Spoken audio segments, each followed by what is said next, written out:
Hi, my name is Mark Gilbert and I'm the Managing Director and co-owner with my wife Nikki of Hassle-Free Tours. Hassle-Free Tours has been operating now for 17 years. We're based in Christchurch, but we operate in Auckland as well.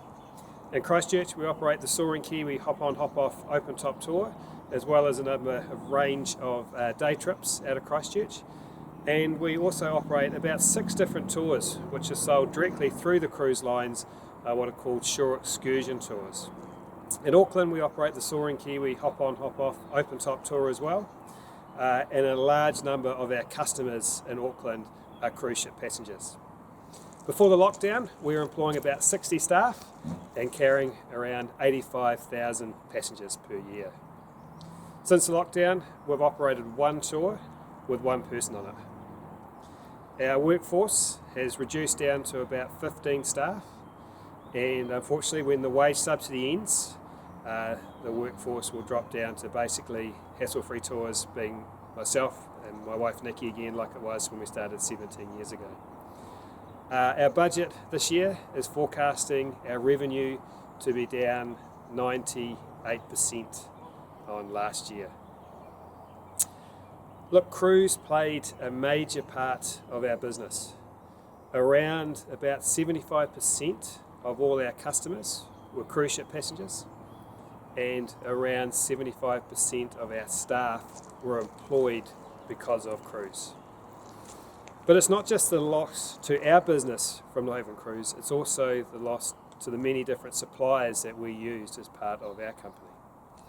So on many of our tours we worked in with different suppliers.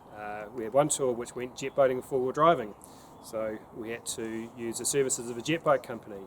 We then also provided income for a couple of high country stations where we 4-wheel drive over their land.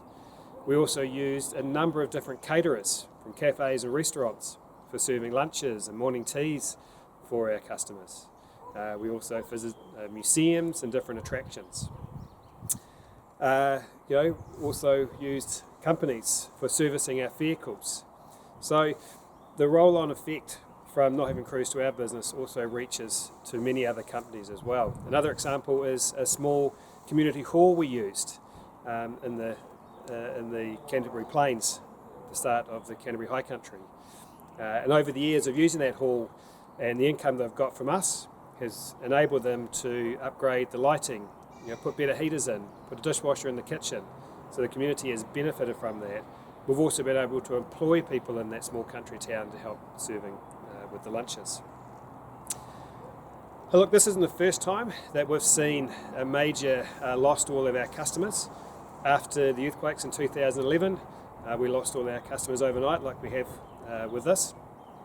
And we realised back then that cruise would play a major role in the recovery of our business, which it did. And not only did it play a major role in the recovery of our business, it also seen our business grow to about 4 times the size of what it was before the earthquakes. And once again, cruise is going to play a major role in the recovery of our business, but this time around not only the recovery of our business, the recovery of many different tourism businesses in New Zealand. Cruise is massive for tourism. It brings in hundreds of thousands of passengers every year and brings in revenue to New Zealand of over $500 million. What I'd like to see start happening is the conversation around coastal cruising. So allowing maybe to start with some of the smaller cruise ships into New Zealand waters to be based here and to take New Zealanders around for cruises around New Zealand. In my view, if it's safe enough for us to travel around by plane, travel around by coach, to go to a packed restaurant or bar or a packed rugby stadium, then there's no reason why we can't have New Zealanders cruising around New Zealand on boats that are positioned in New Zealand waters. Then after that, I'd really like to see cruise being talked about in the trans-tasman bubble. If we can safely have Australians coming here by plane travelling around, then let's work out how we can safely have Australians coming by cruise ships cruising around. I guess the last thing too is one of the biggest challenges that I'm facing at the moment is trying to plan as well. And it's very hard to plan when you don't know what you're planning for. And what I mean by that is we're just not really getting anything out of the government around what their planning is, what their thinking process is.